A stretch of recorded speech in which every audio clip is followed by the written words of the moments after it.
Ya, halo semuanya, sahabat Sanet Podcast. Kali ini di episode 10 kita kedatangan tamu spesial yaitu Mang Pram nih, ya kan, yang biasa saya sebut Pak Rahmat kalau sebagai senior saya, mentor saya juga di bidang jurnalis. Ya, Mang Pram kemana aja nih? Gak pernah kelihatan nih. Kemana ngilang ya dong? Aduh, iya.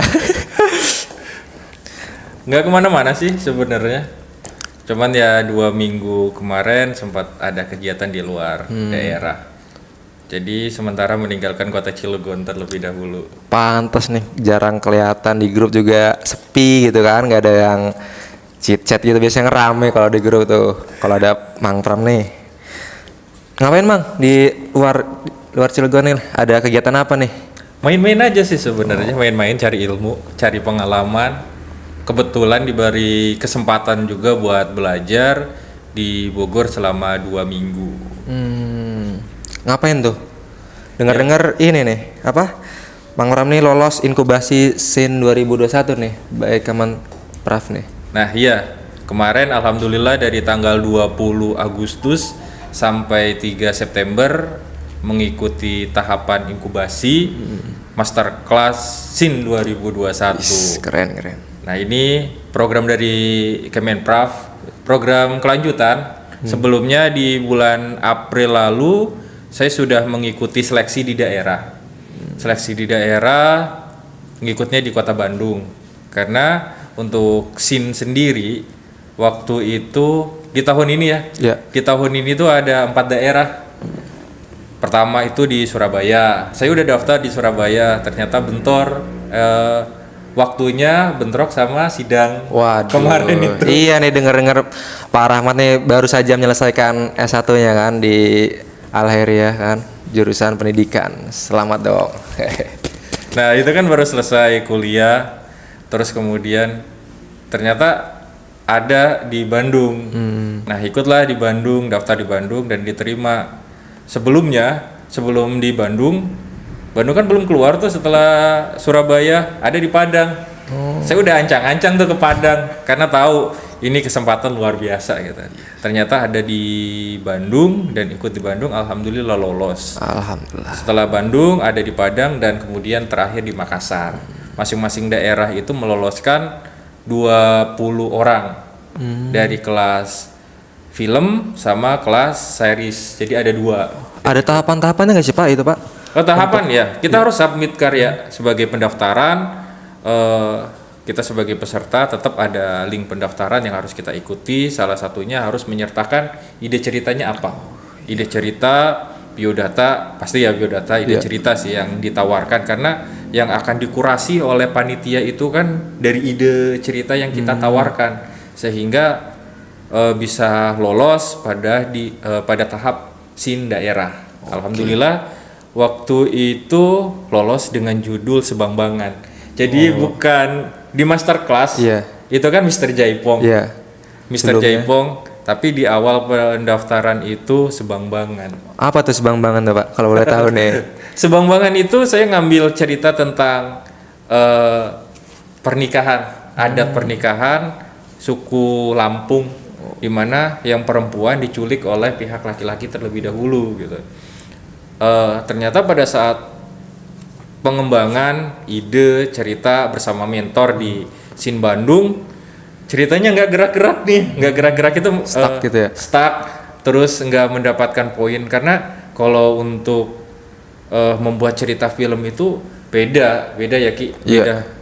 Nulis tentang cerpen, novel, tapi di film juga kan kita harus mengetahui apa sih yang diinginkan oleh penonton, terus tujuan dalam ceritanya itu harus besar. Selain tujuannya juga berarti halangannya, konfliknya harus besar juga. Nah di Sebangbangan ini di Sebangbangan ini nggak gerak-gerak, nggak di ACC sama mentor. Halo mentor Kak Erik sama Kak Dede, mentor yang luar biasa. Karena mentor-mentor ini luar biasa sih, bisa mengarahkan cerita. Ini tuh ceritanya kurang pas, kurang oke, harus cari yang lain gitu. Akhirnya di hari ketiga waktu itu bikinlah cerita baru. Jadi Mr. Jaipong itu H-1 sebelum acara selesai baru jadi Mr. Jaipong. Dan alhamdulillah di ACC dari segi judul oke, dari segi cerita alhamdulillah bisa lolos menjadi 14 finalis inkubasi SIN 2021. Nah, dari Mang Pram sendiri nih alasan kenapa sih ngambil judul Mr. Jaipong itu, perubahan itu apa sih isi cerita dari Mr. Jaipong tersendiri tuh? Mr. Jaipong ya karena apa ya, terkadang ide itu tidak datang dari saya sendiri gitu. Ide cerita emang dari saya. Untuk judul saya dibantu sama mentor Mr. Jaipong ya. Wah, langsung dikasih judul Mr. Jaipong kayak klik. Oh iya, lucu juga ya ceritanya gitu. Nah, apa sih yang terpikirkan kok film saya judulnya Mr. Jaipong. Padahal penari Jaipong cewek apa cowok? Cewek. Nah, cewek. Saya coba untuk membuat cerita yang lagi apa ya? Yang lagi laris di pasar. Hits gitu karena ya. kan di scene ini kita dituntut untuk menulis cerita film lokalitas, tapi juga harus memahami ininya apa dari segi pasar Ya. laku atau enggak. Oh iya. Ya mungkin kalau kita lihat di platform digital yang lagi hit itu tentang apa? Biasanya kan tentang agen pembunuh, horor, itu masih tetap Tergantung genrenya juga ya. Genre saya action komedi, Mr. Jaipong itu. Kebayang nggak? Ada action komedi, bukan horor ya? Bukan horor. Bercerita tentang seorang lelaki pembunuh bayaran yang menyamar menjadi penari Jaipong. Ini nih bisa kita lihat nanti ya. Semoga apa Mr. Jaipong nih nanti bisa tayang ya kan. Semoga bisa digarap ya secepatnya Pak ya. Ya, bagaimana sekarang masih finalisasi di skenario. Mudah-mudahan cepat. Amin. Diproduksi. Ini Pak, satu lagi apa ya? Tentunya ada kesulitan-kesulitan kan dalam menulis itu Pak. Apa sih kesulitan tersendiri Pak dalam menulis itu? Ya banyak banget sih karena terbiasa nulis berita. Lama kan jadi wartawan, terus nulis cerpen udah biasa juga. Kalau cerpen banyak kata-kata, ketika memasuki menulis tentang cerita film itu beda banget. Beda saya nulis artikel, beda saya nulis cerpen, karena di film itu bahasanya singkat dan itu harus menggambarkan visualisasi. Jadi lebih visualisasi. Terus ada nih, kalau menceritakan teorinya agak ribet ya memang. Karena di film juga memiliki teori tersendiri. Kayak kalau di jurnalis kan kita udah memahami 5W plus 1H. Standarnya itu aja gitu. Nah kalau di film ini kan kita harus bikin karakternya seperti apa, karakternya juga harus dibikin menarik, terus juga tujuannya apa, goalnya. Nah untuk mendapatkan tujuannya itu berarti harus ada halangan yang akan membuat konflik. Nah konfliknya juga kan harus menarik. Kalau tujuannya besar berarti halangannya juga harus besar. Itu sih kita dituntut kemarin itu. Kalau salah mah wajar ya. Iya sih. Ya saya sih kesana sebagai ini apa gelas kosong. Tidak membawa atribut. Pernah nulis ini loh, pernah nulis ini. Di sana memang benar-benar pada saat inkubasi itu harus menjadi gelas kosong yang siap menerima ilmu-ilmu dari para mentor tamu juga. Kebetulan mentor-mentornya keren banget yang udah disiapkan oleh Kemenprov. Nah. Di sana banyak belajar termasuk teknik penulisan, strukturnya kayak gimana, jadi lebih oke aja sih sampai kemudian bisa menyelesaikan cerita Mr. Jaipong itu hingga malam showcase di Jakarta. Berapa hari tuh Pak? 14 hari total. Waduh, dikurung lo ya. Dikurung. Ya kondisi kayak gini kan kita nggak bisa kemana-mana ya, malam nggak bisa jalan-jalan udah. Tapi pagi masih bisa sempat olahraga dengan tetap menjaga protokol kesehatan tentunya. Dan bisa jalan-jalan karena kita diundang sama Pak Wali Kota Bogor, Pak Bima Arya. Alhamdulillah itu kayak dari 14 hari itu ada 1 hari khusus kita buat jalan-jalan ke balai kota, diskusi sama Bapak Wali Kota Bogor, alhamdulillah beliau sangat mensupport sekali karena beliau ini sebagai wali kota yang dikenal dengan sebagai wali kota konten. Wih. Kontennya juga menarik. Apa itu?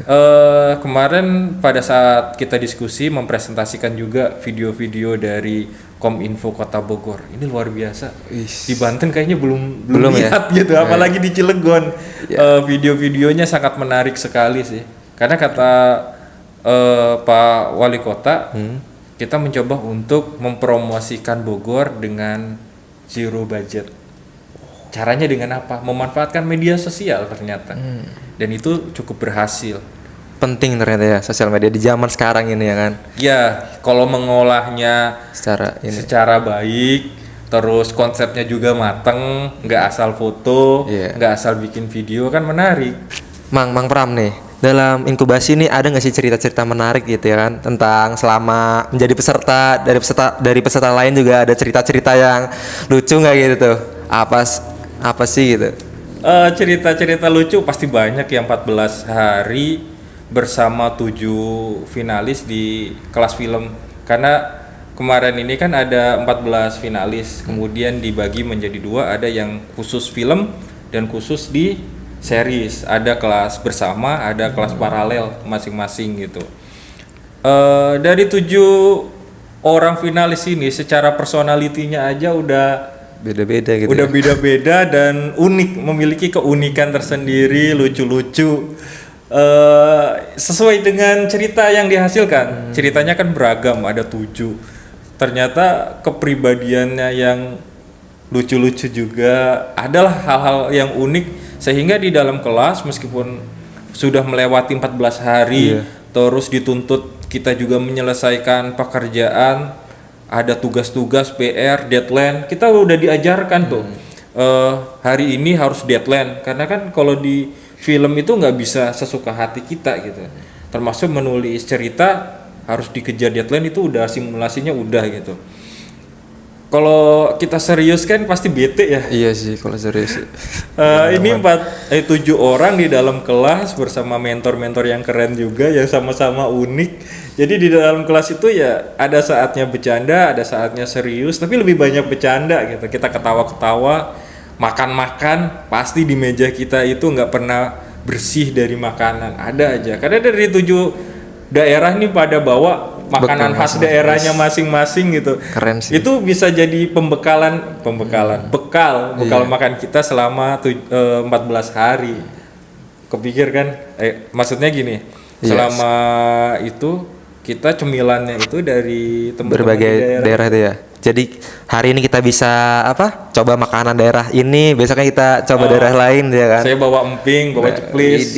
Terus ada temen yang bawa kue khas dari Pekanbaru juga, terus yang dari Mandar, wajik atau apa ya, mirip wajik sih, dari Mandar, Poliwali Mandar. Terus ada dari ini juga dari Jawa, emping juga, tapi beda pengolahannya.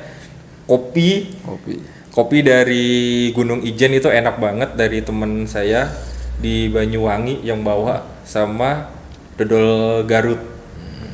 Nah itulah, makanya setelah inkubasi 14 hari padahal kita itu dituntut untuk bekerja bener-bener gitu tuh, untuk menghasilkan sebuah karya film. Itu kan harusnya kalau kita diperas otak tuh emang bener-bener diperas banget. Capek iya, letih iya, tapi tetap seneng. Buktinya apa? Berat badan naik, Pak. Wis. Nge-gym lagi nih. Nge-gym lagi ya, harus. Udah lama nggak nge-gym juga. Padahal di sana ada tempat gym juga, tapi enggak.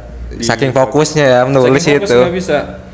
Nah itulah kenapa kok berat badan naik, tetap sehat, alhamdulillah diberikan kesehatan selama 2 minggu. Padahal secara ini waktu tidur kurang, gitu. Nggak kayak di rumah kan tidur sesuka hati, siang-siang bisa tidur ini, siang-siang nggak bisa tidur.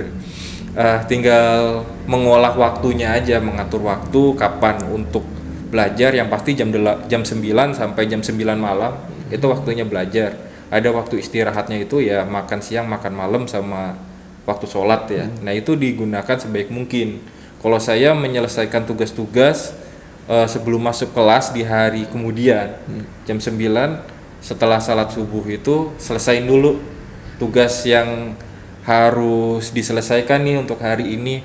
Kalau udah selesai bisa jalan-jalan di depan ke kebun raya. Kebetulan kan depan hotel deket kebun raya Bogor, jadi bisa jogging, refreshing lah kayak gitu. Pulang mandi segala macam, bersih-bersih, sarapan, tinggal masuk kelas. Jadi lebih fresh. Yang penting makanan dijaga. Alhamdulillah hotel juga menyediakan makanan yang cocok. Karena kan kayak makanan tradisional Sunda kan lebih akrab sih di mulut gitu. Meskipun teman-teman yang dari luar daerah, dari Sumatera, kok makanannya kayak gini ya. Kalau saya pribadi kan emang cocok, banyak gorengan, wajar kalau berat badan kemudian makin naik. Nge-gym enggak, olahraga enggak, jogging juga saya nggak mau forsir ya. Cukup jalan kaki aja, yang penting badan gerak. Karena lumayan juga seharian duduk di depan laptop. Capek kan, jadi badan juga harus tetap bergerak. Harus jaga sih, karena kesehatan sekarang nih sangat penting, Pak. Kesehatan sangat penting, makanya kita juga selain jaga protokol kesehatan ya harus minum multivitamin. Itu yang paling penting. Boleh. Nah, seandainya Mang Pram menjadi produser, siapa sih aktor atau aktris yang akan digandeng nih? Wah, jadi produser ya? Kalau dari Mr. Jaipong sendiri atau cerita yang lain? Kalau dari Mr. Jaipong, kemarin konsep saya itu ada 3 aktor yang saya ambil. Pertama itu Brian, yang memerankan pemeran utama, karakter utama. Terus kemudian ada Eva Cilia. Eva Cilia, cakep. Brian Domani kan? Brian Domani bener. Brian Domani yang memerankan sebagai Mr. Jaipong. Kemudian ada partner penari Jaipong ceweknya, yaitu Eva Cilia. Sama ini nih. Antagonisnya ganteng banget Doni Damara, siapa sih yang nggak tahu aktor senior gitu.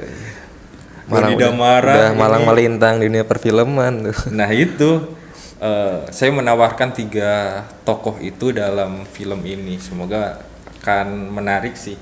Amin. Nanti kalau diproduksi bisa berubah sebenarnya. Bisa berubah siapa yang akan memerankan. Tergantung nanti produsernya maunya siapa ya. Kalau saya kan sebagai penulis baru ini ada konsep, kayaknya yang main ini oke deh, gitu. Gitu aja.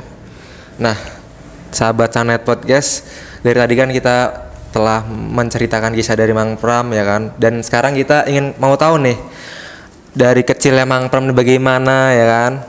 Gimana nih Mang Pram? Dari kecil. Iya. Kembali ke masa lalu. Kok bisa ke film ya kita? Iya. Dulu cita-citanya apa sih sebenarnya gitu kan? Cita-cita sebenarnya dari SD kelas 6 itu pengen jadi wartawan di TV, reporter. Dari kelas 6. Inget sebelum kita kelulusan itu kan Bapak Kepala Sekolah saat itu nanya satu-satu cita-citanya apa. Ya yang paling umum kan teman-teman jadi guru, jadi pegawai pabrik ya karena di Cilegon kan. Terus ada yang jadi dokter. Tapi saya beda waktu itu, saya ingin menjadi wartawan. Udah, wartawan itu emang cita-cita dari dulu, pengen jadi wartawan TV tapi bukan di berita. Seiring berjalannya waktu di SMA Aliyah ya. Saya di MAN 2 Cilegon. Ada yang lulusan, kalau dulu pas saya masih menggunakan nama MAN Pulau Merak ya. Sekarang udah MAN 2 Cilegon. Semoga Bapak Kepala Sekolahnya nonton ya. Bapak Munir di waktu itu pernah podcast di sini bareng Pak Sabah. Oh iya.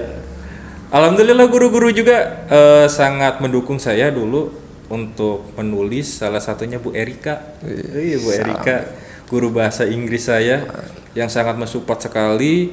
Terus karena di kelas 2 Aliyah itu saya udah belajar menulis di Rumah Dunia di Serang. Keren. Dari kelas 2 sering ke Serang naik bis dari depan SMP Negeri 3 ya.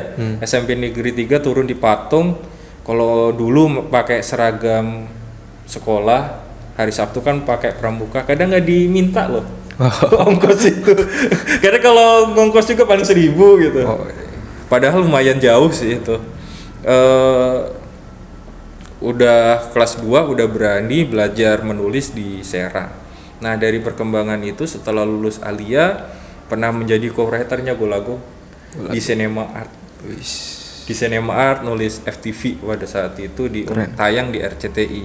Di situ nulis tentang ide cerita sama treatment, belum ke skenario karena skenario itu lebih ke maskungnya. Dari situ masuk ke Banten Raya TV setelah memenangkan Banten Talenta 2000 berapa ya? Ya ada Banten Raya TV waktu itu bikin program pencarian bakat. Saya lolos di kategori reporter dan kemudian diberikan kesempatan untuk magang di Banten Raya TV. Tapi nggak lama karena setelah itu saya lebih pindah lagi ke koran Banten Post jadi wartawan. Nah, 2014 kalau nggak salah, 2014 itu karir profesional saya di jurnalistik sampai kemudian hari ini di jurnalistik. Nulis-nulis di Kompasiana juga. Sering baca saya sering ya baca. Gimana ya? Pokoknya saya udah menyadari bahwa bakat saya memang dinulis kok. Gimana Mang? Support keluarga? Ya sangat mensupport. Sangat penting ya. Sampai jujur sih penghargaan paling besar dari keluarga terutama dari orang tua itu saya sampai dibelikan komputer dulu. Mantap sih. Karena support keluarga itu sangat penting sih. Sangat penting. Setidaknya pada saat Lebaran ibu saya bisa membanggakan anaknya. Anak saya bisa nulis loh di antara keluarga-keluarga yang anaknya kerja di pabrik. Tahu-tahu sekarang yang kerja di pabrik pada di BHK. Waduh. Ya alhamdulillah apapun yang kita jalanin kalau sudah mendapatkan restu dari orang tua dan kemudian kita sebagai orang yang menjalani juga bertanggung jawab. Bertanggung jawab artinya apa? Berkarya sebaik mungkin, belajar terus karena kalau kita berkarya tapi tidak diiringi dengan belajar juga akan mentok. Karena yang namanya ilmu itu harus selalu diperbaharui. Zaman juga berubah. Zaman berubah jadi ya kita harus tetap belajar. Termasuk sekarang masuk ke industri film setelah mengikuti SIN 2021. Alhamdulillah ya diberikan kesempatan untuk mengembangkan skenarionya dan insya Allah gabung sama tim SIN ini untuk bisa masuk ke industri perfilman Indonesia. Keren banget sih. Harapannya kalau kemarin di akhir SIN pegang piala, saya udah mengazamkan diri tahun depan atau tahun berikutnya piala yang saya pegang adalah Piala Citra kalau enggak Festival Film Bandung. Keren. Udah itu dulu deh targetnya, kalau Oscar semoga nanti. Ya justru saya ngobrol sama teman sesama penulis juga, Mas Seno sempat berpesan kalau kita berprasangka baik kepada Allah, insya Allah jalan kita juga akan baik dan hasilnya akan baik. Selama ikut SIN ini kata-kata Mas Seno ini luar biasa gitu. Saya berprasangka baik, saya ngikutin dari awal, udah menargetkan, udah mengazamkan dalam hati lolos nih inkubasi dan alhamdulillah bener prasangka yang baik, hasilnya juga Allah memberikan hal yang baik di inkubasi 2021. Nah, tuh sahabat Sanet Podcast. Hasil yang baik, berprasangka yang baik dan insya Allah hasilnya baik. Nah itu. Karena kan dari 14 peserta ini menjadi orang yang dipilih dari daerah penyelenggara SIN, terus di daerah juga melewati banyak kurasi. Kalau dikatakan entah berapa ya jumlah yang mendaftar pasti banyak. Terus kemudian bisa menghasilkan 14 orang tahun ini di 2021. Karena di tahun kemarin 2020 itu ada 10 finalis yang masuk inkubasi dan di tahun ini diberikan kesempatan penambahan 4 orang. Jadi 14. Salah satunya ya saya gitu. Karena saat pengumuman cukup dramatis. Deg-degan pastinya tuh. Karena apa? Nama disebutkan terakhir di urutan nomor 14. Lolos enggak gitu. Pengumuman itu kan live. Yeah. Kita Zoom bersama orang kementerian juga, Pak Saiful, terus Bang Endra, para mentor yang ini yang menyebutkan nama-nama yang lolos itu benar-benar deg-degan gitu. Sampai kemudian sampai di orang nomor 10, finalis nomor 10. Ya, selesai nih. Nggak lolos. Lu kebayang nggak sih? Kayaknya udah deg-degan parah sih. Iya nggak sih? Tapi ngelihat dari orang ke 10 itu, kok ini baru sampai M ya? M kalau H atau M kayak gitu. Abjad huruf kan A sampai Z itu kan banyak ya. Masa iya nggak lewat sampai R? Akhirnya ada penambahan 2 jadi 12. Belum disebutkan lagi penambahan, akhirnya ada penambahan 2 lagi, alhamdulillah masuk. Ya karena nama saya kan awalannya R, itu udah terakhir. Dari 14 orang itu R itu terakhir. Aduh. Alhamdulillah masuk. Dari situ sudah mulai banyak nonton. Saban hari ya harus banyak nonton film karena referensinya juga akan dibutuhkan saat diinkubasi.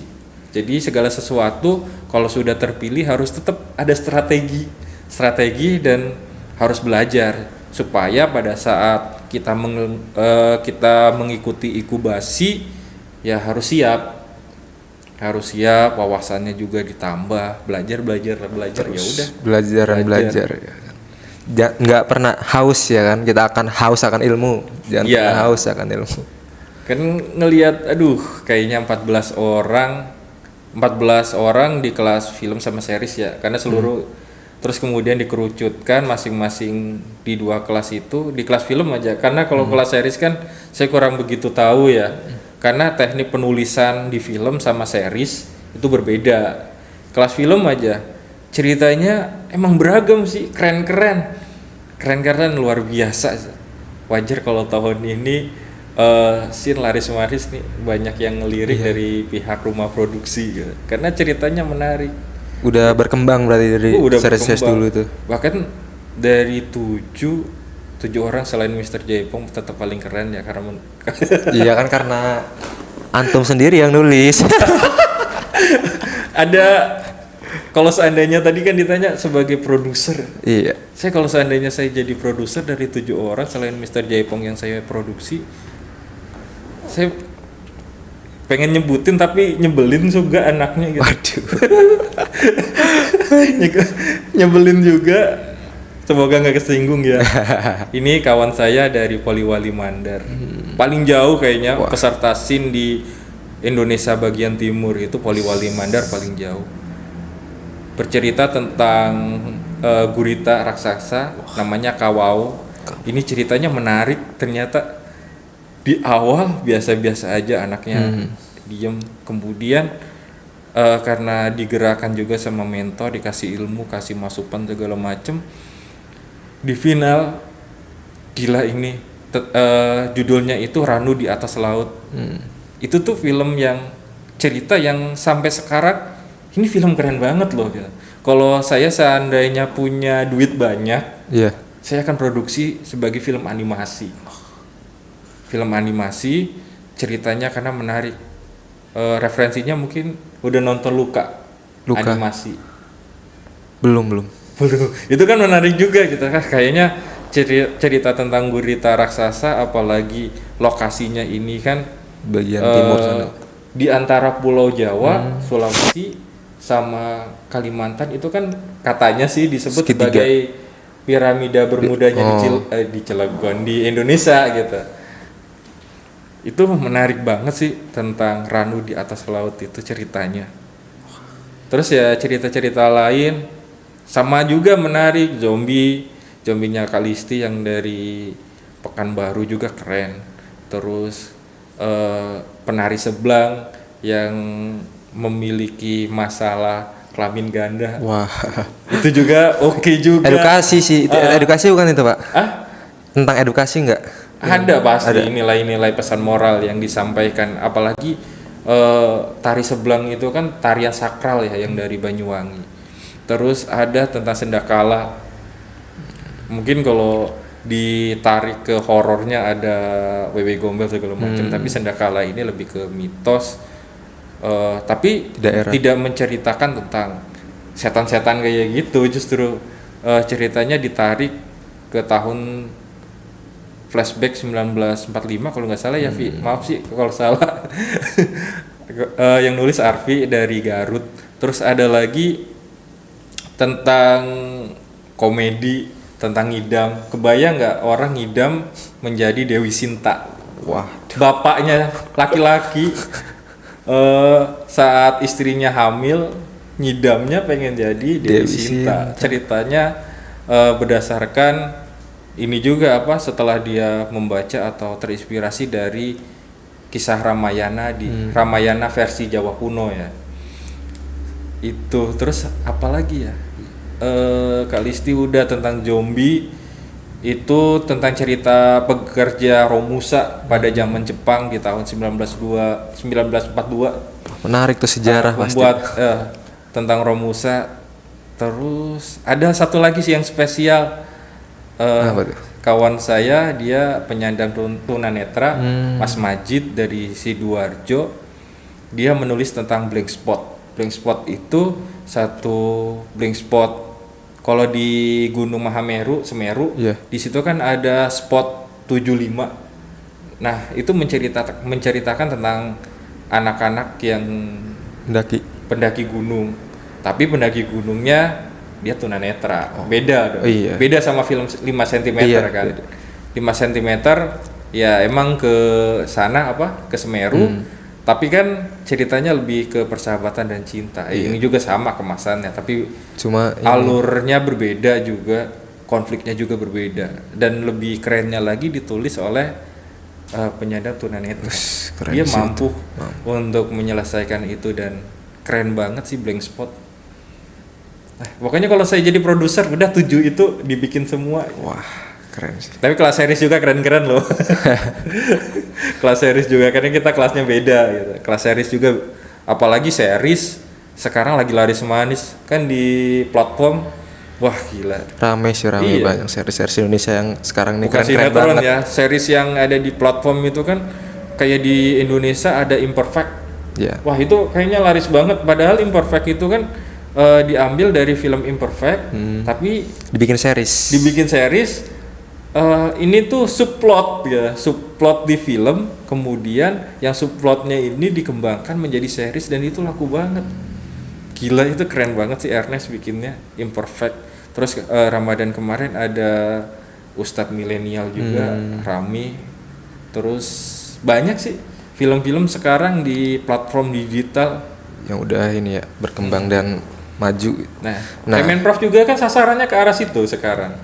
Karena kalau untuk mengandalkan bioskop kondisi kayak gini dibatasi. Betul. Cara yang paling tepat pemasaran film ya di media digital ini. Nah, tentunya nih setelah Pak Rahmat tadi bercerita tentang dunia perfilman ini, apa sih harapan ke depannya, Pak? Harapan Pak Rahmat ya. Iya, harapan Mang Pram nih. Soalnya maaf pemirsa Sanet, saya sering manggilnya Pak gitu kan. Iya, itu nggak apa-apa. Karena mungkin teman-teman biar tahu kalau ya Rizky juga kan ada di kampus Al-Haria, orang-orang pada manggil saya Bapak karena saya orang yayasan. Staf yayasan, maaf.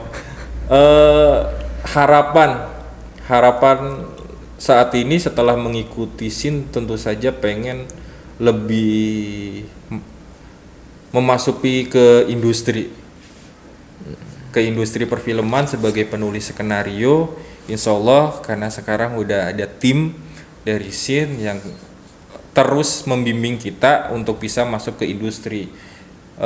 Ini program tidak selesai pada saat malam final Sukes kemarin, bukan berarti kita yang udah sampai ke rumah masing-masing sudah selesai, tidak. Karena cerita kita juga masih tetap dipasarkan, dipromosikan ke para produser dan pemilik modal di perfilman. Jadi inilah kenapa saya sangat antusias sekali ikut SIN 2021. Cerita dari kawan saya yang tahun lalu ikut inkubasi. Ternyata ya alhamdulillah kawan saya juga masuk ke industri, terus saya juga sekarang lolos inkubasi. Dan jangan sedih, lulus bukan hanya yang lulus inkubasi loh. Banyak di tahun 2020 yang tidak lolos inkubasi, malah ceritanya lebih menarik. Sekarang akan diproduksi. Wah. Jangan berkecil hati tentunya Pak Iya, ya. yang penting masuk aja. Lolos seleksi di daerah, masuk 20 besar kan di daerah mana kayak gitu. Karena yang namanya nasib dari cerita kita tidak tahu buktinya apa. Tahun lalu banyak rumah produksi yang tertarik sama teman-teman yang tidak lolos inkubasi. Karena kan setiap tahun itu akan dibuat katalog setelah selesai inkubasi, katalog para finalis inkubasi sama masing-masing daerah, dan itu didistribusikan kepada pemegang modal perfilman yang kira-kira siapa sih yang tertarik dengan cerita ini dengan berbagai genre yang berbeda. Ya kalau tahun ini ada 4 daerah, berarti kan ada 80 cerita di dalam katalog itu.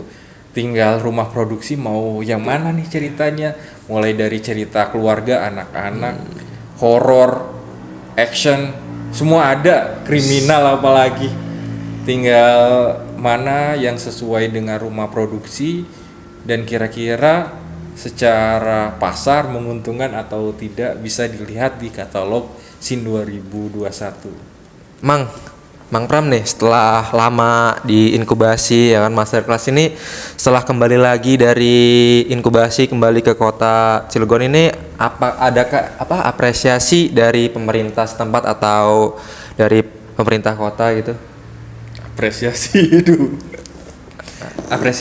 Apresiasi apa ya? Ya kan Mang Pram nih sebagai milenial dari daerah Cilegon ya kan, yang bisa membanggakan nama Cilegon ke tingkat nasional nih. Masa tidak ada apresiasi dari pemerintah itu? Ada nggak Pak? Sejauh ini ya belum sih. Tapi ya udah seneng sih ketika di inkubasi SIN 2021 setiap kali ada sambutan pejabat Kemenprov menyebutkan pesertanya dari mana aja, salah satunya Cilegon, Banten, itu udah seneng banget karena selalu diulang-ulang. Apalagi kegiatan kita itu banyak menggunakan sistem online, jadi bisa ditonton atau diikutin oleh teman-teman melalui Zoom. Kita ada linknya, terus dari YouTube juga. Kayaknya udah membawa nama kota Cilegon aja udah seneng gitu. Kalau bentuknya apresiasi seperti apa ya, saya sih nggak mau muluk-muluk mau dapat apresiasi atau enggak. Yang penting pada saat di inkubasi sudah memberikan hal yang terbaik, udah menjadi peserta yang peserta yang menjalani tahapan demi tahapan dengan baik, itu aja dari kota Cilegon. Karena kalau kitanya saya sebagai pribadi pada saat diinkubasi juga karakternya nggak bagus, perilakunya nggak bagus, juga akan tersorot sih, akan membawa persoalan kayak gitu. Intinya apa ada atau enggak apresiasi, saya sih orangnya senang belajar ya Ki. Senang belajar. Dulu saya jadi ketua forum Lingkar Pena Kota Cilegon, mengadakan kelas menulis gratis gitu. Di situ juga nggak membutuhkan apresiasi dari pemerintah. Karena minta tempat di Perpusda Cilegon aja, tidak di ACC. Dari situ ya udahlah, yang namanya berkarya aja. Nah, dan ini juga di film banyak teman-teman yang udah minta kolaborasi, belajar bareng, hayo gitu. Siapapun yang mau belajar tentang film, terutama di penulisan cerita, saya sih sangat terbuka kepada siapa aja gitu. Ayo kita sharing bareng-bareng, karena ingin berkontribusi juga agar Cilegon itu tidak hanya mindset anak mudanya menjadi pegawai di industri. Karena industri di kota Cilegon itu kan padat modal dan lebih banyak dikerjakan oleh mesin, jadi tidak membutuhkan banyak tenaga kerja. Wajar kalau di Cilegon banyak pengangguran. Nah, salah satu cara untuk mengatasi pengangguran ini pengen ngajak sih teman-teman, ayo kita Berkarya bareng-bareng. berkarya bareng-bareng, dunia kreatif, pekerja kreatif juga bisa menghasilkan loh, salah satunya di film atau enggak di YouTube. Ini kan media sudah sangat besar sekali dan gampang diakses. Media juga bisa menghasilkan. Pengen ngajak teman-teman untuk ayo sharing, siapa sih yang mau belajar bareng, yuk belajar bareng film. Kalau ada teman-teman yang bisanya di editing atau bisanya ngambil gambar di kamera, saya bisa nulis, mungkin kita bisa kolaborasi semacam itu. Pengennya sih setelah di Cilegon. Jadi menurut saya apresiasi yang paling oke seperti itu, kita bisa berkolaborasi sama teman-teman yang pengen belajar, karena akses belajar di Cilegon itu sangat terbatas. Bukan sangat terbatas, malah tidak ada, terutama yang mau belajar film. Saya aja dari dulu nggak pernah belajar di Cilegon gitu, karena emang nggak ada. Saya harus ke Rumah Dunia. Saya juga gabung ke PSSI. Maaf salah. Organisasi kepenulisan di Jakarta. Itu ya untuk mengembangkan diri, mau jadi penulis skenario film ya harus cari ilmunya. Teman-teman juga nih, teman-teman yang ada di Cilegon memiliki passion apa aja, jalani dan harus cari ilmunya. Yang penting kan ilmunya karena segala sesuatu yang bisa mengangkat kita itu ilmunya. Bisa bikin film, kalau hanya sekedar syuting aja ceritanya akan kemana-mana, kan nggak asik juga. Berbeda sama orang yang punya ilmunya tentang film. Oh, ada triknya kayak gini, cara pengambilan gambarnya seperti ini, visualisasi ceritanya kayak gini. Jadi ya ayolah, sama teman-teman juga bisa berkarya bareng, bisa belajar bareng. Saya lulus SIN bukan berarti paling pinter, tapi saya bisa membawa ilmu-ilmu dari SIN untuk dibagikan ke teman-teman, biar nanti nih di 2022 anak muda Cilegon harus banyak yang ikut SIN. Karena ini gitu. Setiap tahun keren pokoknya. Keren. Dan anak muda millennials Kota Cilegon bisa membuat film ya kan, tingkat nasional tuh. Itu. Tingkat nasional ayolah. Karena kalau kita ngandelin mau jadi pekerja pabrik di Kota Cilegon udah banyak, persaingannya sulit banget. Tapi kalau kita mencoba untuk ke dunia kreatif, industri kreatif kayak gini kan gak ada batasan. Siapa aja bisa berekspresi. Apalagi untuk publikasi, kita ada YouTube, ada banyak platform digital yang bisa kita gunakan dan itu menghasilkan juga gitu. Ya. Nah, terakhir nih, 3 kata yang menggambarkan Mang Pram. Ayo. Apa ya? Saya bikin karakter untuk film saya aja itu bisa berhari-hari. Sekarang saya harus mendeskripsikan 3 kata dari saya. Saya pemimpi 1, action, niat yang baik aja. Niat yang baik. Mantap sekali dari Mang Pram nih ya. Ya, terakhir sahabat Sanet Podcast, jangan lupa untuk nonton video Sanet Podcast di channel YouTube Sanet News dan bisa didengarkan juga di channel Spotify kami Sanet Podcast. Dan terakhir, tas dulu Pak, ngopi lagi kita dulu. Oke. Mantap.